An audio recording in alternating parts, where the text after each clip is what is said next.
Hello दोस्तों। राजकीय महाविद्यालय पिंडवाड़ा में आपका हार्दिक स्वागत है। दोस्तों, आज हम पढ़ेंगे लोक प्रशासन के विषय के बारे में। जैसा कि आप जानते हैं कि अब तक आप 12वीं क्लास पास कर 12वीं क्लास पास कर महाविद्यालय में प्रवेश ले चुके हैं और यहाँ आने के बाद आपको पता लगा कि लोक प्रशासन नाम का भी कोई एक नवीन विषय होता है। इस विषय के बारे में स्कूल स्तर पर ज़्यादा प्रचार प्रसार नहीं है या ज़्यादा नहीं पढ़ाया जाता है। लोक प्रशासन विषय एक नवीन विषय है जो पिछले 100 वर्षों से ही अस्तित्व में आया है और महाविद्यालयों में इसे पिछले 50 वर्षों से पढ़ाया जा रहा है। आइए हम अपने विषय का संक्षिप्त परिचय लें। लोक प्रशासन के बारे में जानने से पहले हम प्रशासन शब्द के अर्थ के बारे में जानें। प्रशासन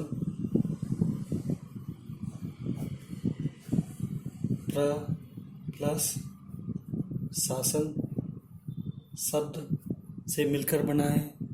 प्र का मतलब होता है संस्कृत का उपसर्ग है। इसका अर्थ होता है उत्कृष्ट रीति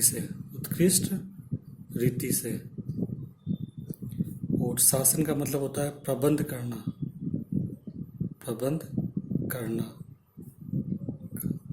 अर्थात उत्कृष्ट रीति से शासन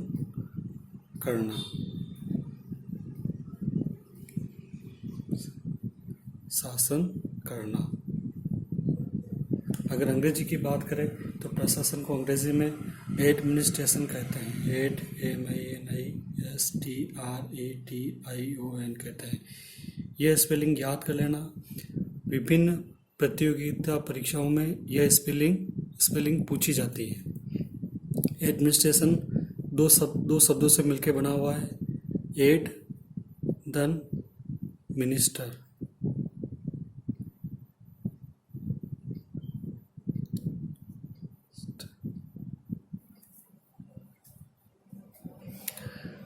एड का अर्थ होता है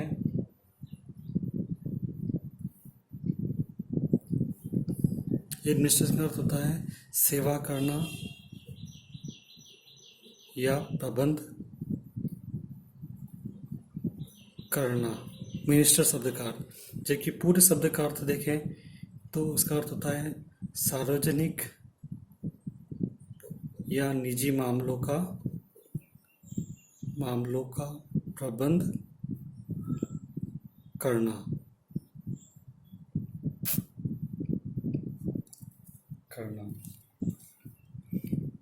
प्रशासन शब्द का अर्थ जानने के बाद यहाँ प्रशासन दो तरीके का होता है। प्रशासन एक व्यापक अवधारणा है। प्रशासन क्या है? एक व्यापक अवधारणा है। प्रशासन दो तरह का होता है। एक होता है लोक प्रशासन और दूसरा होता है निजी प्रशासन। निजी प्रशासन के बारे में हम बाद में पढ़ेंगे। अपना विषय लोक प्रशासन है तो इसके बारे में हम विस्तार से पढ़ेंगे। जैसा कि लोक प्रशासन, आप जानते हैं कि लोक प्रशासन दो शब्दों से मिलकर बना है, लोक और प्रशासन। लोक का अर्थ होता है सरकार। ये भी विभिन्न प्रतियोगिता परीक्षा में पूछा जाता है। लोक शब्द का अर्थ क्या होता है? लोक का अर्थ होता है सरकार और प्रशासन तो होता ही है। प्रशासन का अर्थ होता है उत्कृष्ट रीति से शासन करना या प्रबंध करना। तो इस शब्द का पूरा अर्थ हुआ है कि सरकारी मामलों का प्रशासन करना लोक प्रशासन कहलाता है। ये तो इसका सामान्य अर्थ। अब हम विभिन्न विद्वानों द्वारा दी गई परिभाषाओं के बारे में थोड़ा ध्यान दें। हमें यहाँ वैसे तो लोक प्रशासन की बहुत सारी परिभाषा दी गई है, लेकिन यहाँ कुछ विद्वान हैं जैसे कि वुड्रो विल्सन, LD वाइट,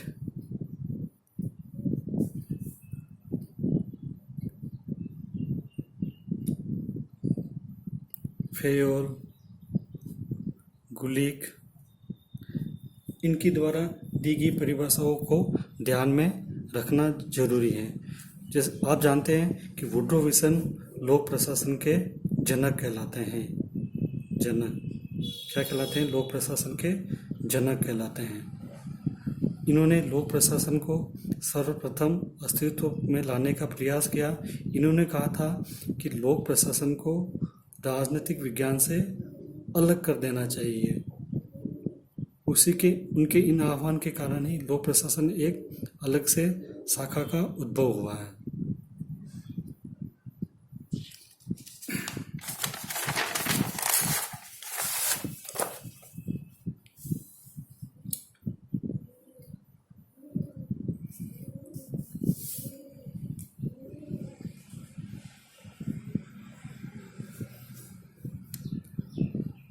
लोक प्रशासन की सामान्य परिभाषा अगर देखें तो निश्चित उद्देश्यों को प्राप्त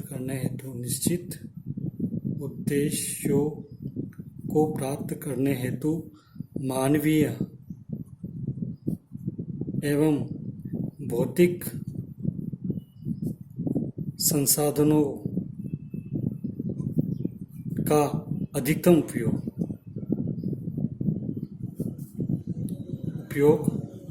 लोक प्रशासन कहलाता है।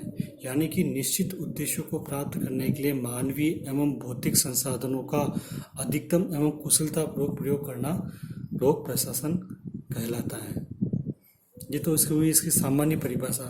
और भी आप चाहे तो अन्य विद्वानों की परिभाषा याद रख सकते हैं। जैसे कि पिपनर ने बिल्कुल सरल भाषा में कहा है कि प्रशासन वांछित लक्ष्यों को हासिल करने के लिए किया जाने वाला मानव और भौतिक संसाधनों का संगठन और निर्देशन है। एल.डी. वाइट कहते हैं कि प्रशासन की कला किसी लक्ष्य या उद्देश्य को हासिल करने के लिए अनेक व्यक्तियों के कार्यों का निर्देशन, समन्वय एवं नियंत्रण है। लूथर गुलिक कहते हैं कि प्रशासन का सरोकार निर्धारित उद्देश्यों की पूर्ति के साथ कामों को करने से है। यानी कि कुल मिलाकर प्रशासन का अर्थ सामान्य यह होता है कि कोई भी जो कार्य हमें दिया गया है उसको हम किस प्रकार करें कि अधिकतम परिणाम प्राप्त हो और न्यूनतम लागत उसकी रहे। यानी कि न्यूनतम लागत पर अधिकतम परिणाम प्राप्त करने के लिए जो क्रियाएं की जाती हैं वह सभी प्रशासन कहलाती हैं।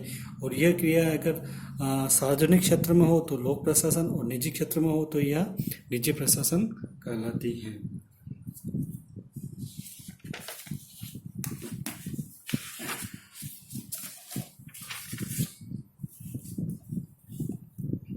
एल.डी. वाइट की बिल्कुल सरल परिभाषा है लोक प्रशासन की। एल.डी. वाइट ये याद करने में भी सरल है और बिल्कुल ही इजी है कि लोक प्रशासन में वे सभी गतिविधियां आ जाती हैं, वे सभी गतिविधियां सम्मिलित की जाती हैं जिनका उद्देश्य क्या होता है? इनका उद्देश्य होता है लोक नीति को पूर्ण करना। लोक नीति को पूर्ण करना अर्थात राजनीतिक द्वारा बनाई गई नीतियों का क्रियान्वयन करने वाली संस्था लोक प्रशासन कहलाती है। वैसे तो और भी विद्वानों ने अलग अलग परिभाषा दी है, लेकिन आपको ये परिभाषा याद करने में आसान होगी। इसके अलावा E.N. ग्लेडन ने लोक प्रशासन को सरोकार सरकार के प्रशासन से बताया है। और साइमन की एक और सरल परिभाषा है। आमतौर पर लोक प्रशासन का अर्थ है राष्ट्रीय, प्रांतीय एवं स्थानीय सरकारों की कार्यकारी शाखाओं की गतिविधियां।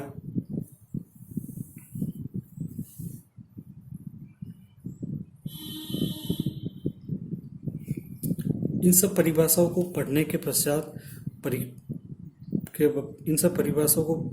पश्चात ये परिभाषाएं दो प्रकार में विभक्त कर सकते हैं।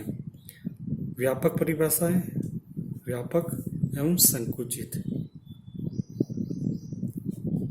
व्यापक एवं ये क्वेश्चन आता है एग्जाम में कि लोक प्रशासन की परिभाषाओं के व्यापक एवं संकुचित को समझाइए या इनके कौन कौन इनके समर्थक हैं। व्यापक परिभाषाओं का तात्पर्य है कि लोक प्रशासन में विधायिका, कार्यपालिका एवं न्यायपालिका की सारी गतिविधियों को सम्मिलित किया गया है। जबकि संकुचित अर्थ से तात्पर्य है केवल कार्यपालिका द्वारा, केवल कार्यपालिका के कार्य ही लोक प्रशासन में सम्मिलित किए जाते हैं। अगर बात करें व्यापक परिभाषाओं के समर्थक, तो वुड्रो विल्सन, ये नाम पूछते हैं परीक्षा में कि कोई भी 2 विद्वानों के नाम बताइए जो व्यापक लोक प्रशासन के व्यापक रूप से का समर्थन करते हैं। Woodrow Wilson, L D. White, Marshall डिमोक,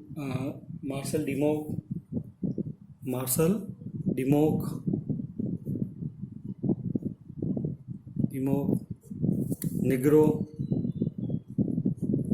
पिफनर। जबकि संकुचित अर्थ का समर्थन करने वालों विद्वान है Simon, Gulick, Ordway Tead, Fayol,